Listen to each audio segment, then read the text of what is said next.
Hello friends, Chris with BeginningGuitarOnline.com. In this series of videos we're going through major pentatonic scales in first position. C major pentatonic. Let's look through the pattern.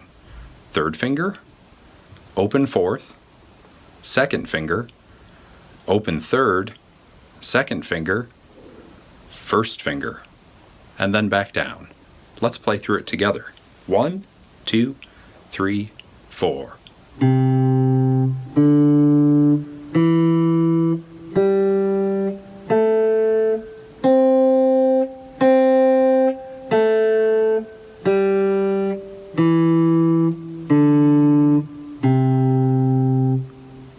Happy practicing.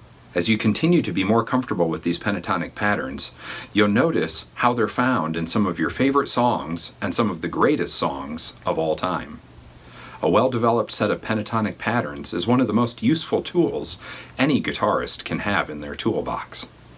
If you haven't already, click subscribe below and leave us any questions or comments down below. You can also visit us online at BeginningGuitarOnline.com.